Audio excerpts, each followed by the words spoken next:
In this demonstration, I'm going to be showing how we can do automated Java workload migrations using Ansible and OpenShift, taking existing applications deployed in traditional Tomcat containers and migrating them to Docker containers running in Kubernetes.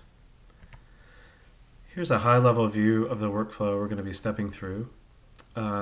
First, we're going to define a set of application servers that we want to investigate and discover running applications.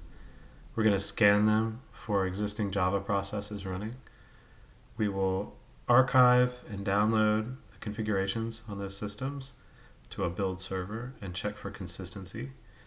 If the three application servers that we're looking at today do have a consistent configuration, we will generate a migrated server configuration, copy the binaries to it, and then do a source to image build and deploy these binaries to the container platform. Additional options for extending the workflow would include automatically moving applications behind a load balancer. In this configuration, we are just going to manually check to make sure the applications were moved correctly. So let's start by investigating the inventory. This is my build server, and here I have defined the inventory for the tool. There are three application servers, the IP addresses are given there, and then there's a build server that I'm running the tool from. You could also use a remote build server if you wanted to. Let's investigate the first one of these application servers. You can see that in opt, I have a Tomcat deployment. I have just the default web applications deployed inside of that container. And here is a copy of it in the web browser. The additional two application servers are configured in the same way. So let's run the tool and I'll walk you through what it does.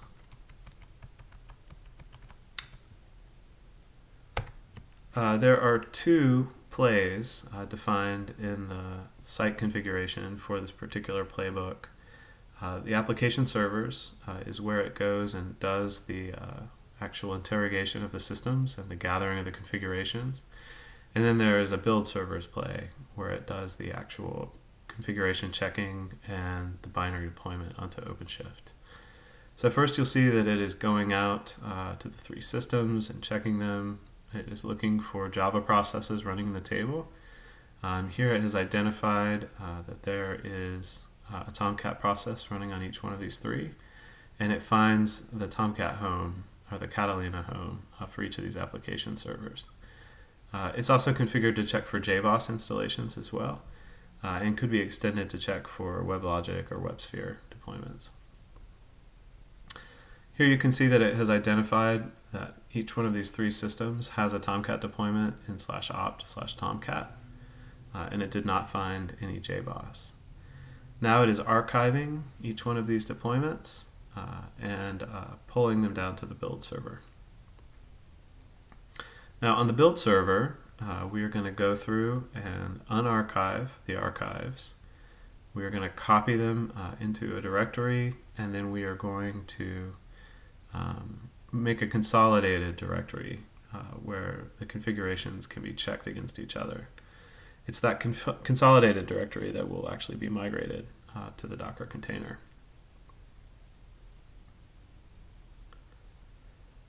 At this point, it is looking at the configuration files that it pulled in the consolidated config, and it's stiffing them against each one of the application servers to make sure that the configurations are consistent before migrating to the container platform. Once it has done this, it's going to create a unique deployment name for the container platform. It's going to take any opened applications that were deployed inside of the web apps directory and create war archives. And then it is going to copy those into a deployments directory. You can see here it's copied the root war, the docs war, examples war, host manager, etc. Then it's going to pull configuration files outside of the conf directory. So this includes server XML, the context XML, the web XML, the Tomcat users, so on. Then the next thing it's going to do is remove any Tomcat libraries that are internal to Tomcat These are going to be supplied by the Docker builder image, but it will migrate over any jar files in the shared lib directory that are not in the blacklist. Then it goes ahead and creates the build configuration. The failure here you're seeing is it's just checking to make sure that there isn't already one there before it creates it. It performs an initial build, then it makes sure that there is not a deployment configuration, and then it creates a deployment configuration. This initial one failed, but the next ones will succeed. The great thing about Ansible is that it is obviously it can be run multiple times without failure. The other thing that the tool does is it caches each step of the process, so subsequent runs are much faster than the initial run. When we go to look into to OpenShift now, we'll see that there is a deployment configuration for the application. This is the one that was configured, and that there was a build. Let's interrogate the build to see how it worked. When you do a binary-based source-to-image build, you basically supply the WAR files, any shared libraries, and the configuration. And then it creates, it puts them into the proper place inside of the Docker container. So you can see that's what it's doing here. It found these 5 WAR files, it found a third-party library, which is the MySQL connector, and then it found 5 configuration files, and it placed them up there. Once we have a successful build, we should have a deployment. Let's take a look here. We do. And you can see that it ran a second build this time. We had a pass across the entire deployment and the recap. And then we can load up the application. So here we have the same Tomcat installation that we had on the application servers, but now it is running inside of a Docker container. And we can come through here and we can interrogate that as well. So if I look at the pod that's running here, I can open up a terminal.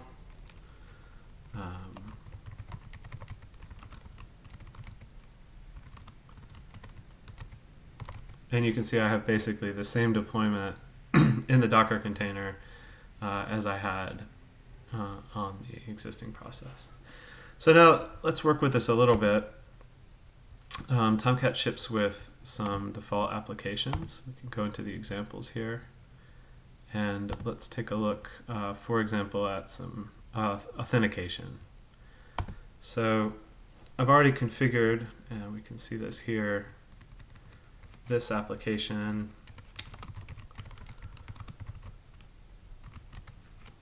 to have a user Tomcat with the password of Red Hat. We should be able to authenticate with that inside of the realm here. And that succeeds. Now on the remote server, let's change that password.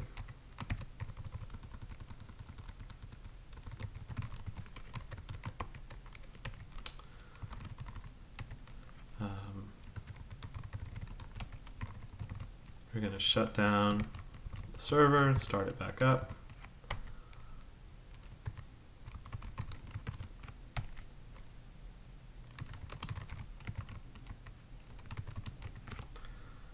And now I should be able to authenticate as the Tomcat user. Let's try that with the updated password. That succeeded. Now this time when I run the workload migration, I should see a failure in the configuration. Oh, remember everything is cached, so I have to remove the cache.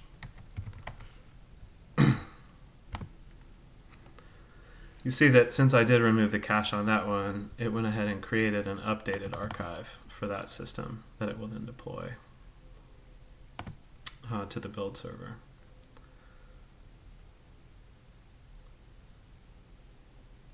So this should run now until it gets to the point where it checks to make sure that there's consistency. And there's the failure. You can see up here, it's identified that these lines are different in the two files on this one system. So we can go ahead and make that change to the other systems.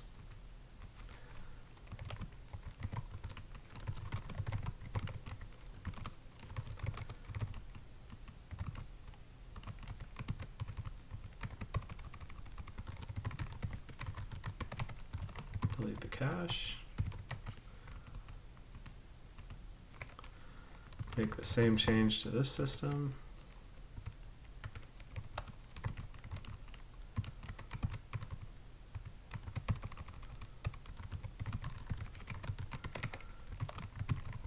Delete that cache and rerun. Now you'll see as we are rerunning, OpenShift is keeping the same application and the same deployment configuration, but it's just updating the build every time. If we look at the builds here in just a minute, we'll see that there should be a third build as we get there. And the new build creates a new image, and as there's a new image, Kubernetes does a rolling upgrade from the old image to the new one. We should be able to watch that happen on the overview page here. So we'll see here that there's a third build that gets started, and then we'll watch it scale up to the new image and then scale down the old image. Here's the third build starting.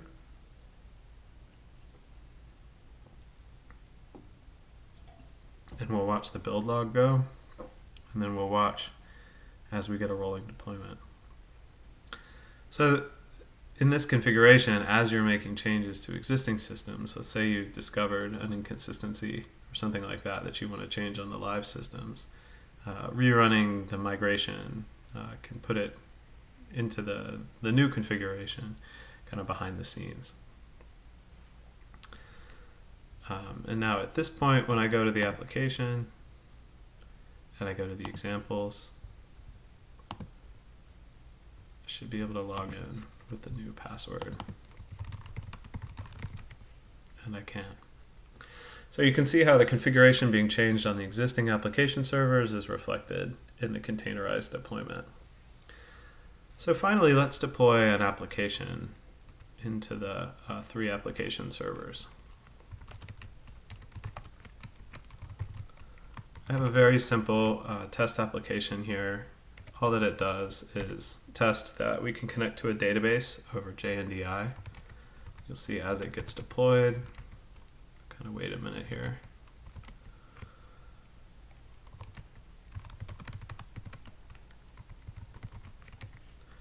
It's very simple. So it reads from a JDBC data source that's defined in the context, just a couple of rows out of a table.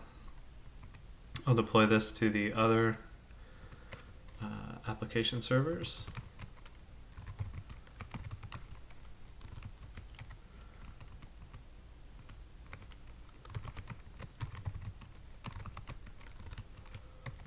And then I want to show you the configuration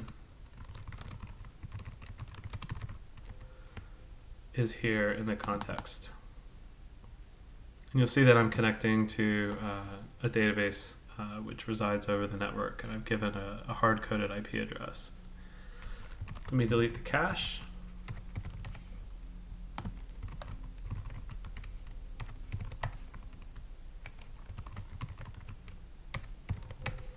And then let's run a new build. Or I should say a new deployment, which will trigger a new build. At this point, it will pull down all the new archives. It should see the new web application, and it should update the image.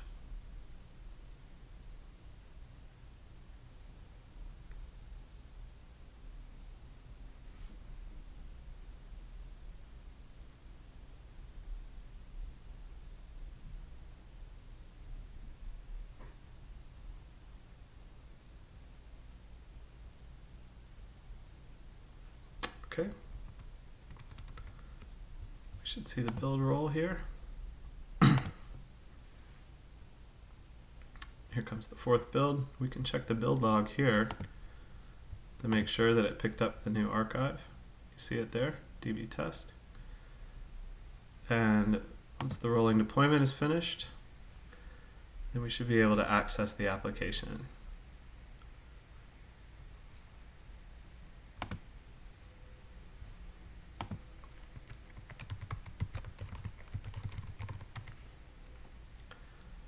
And there you have it. So it read the same lines from the database as it would have on the initial application server. So that demonstrates that the JNDI configuration is consistent between the existing servers and the migrated server. And it also demonstrates that connectivity from the containerized application to the database is consistent with connectivity from the existing systems.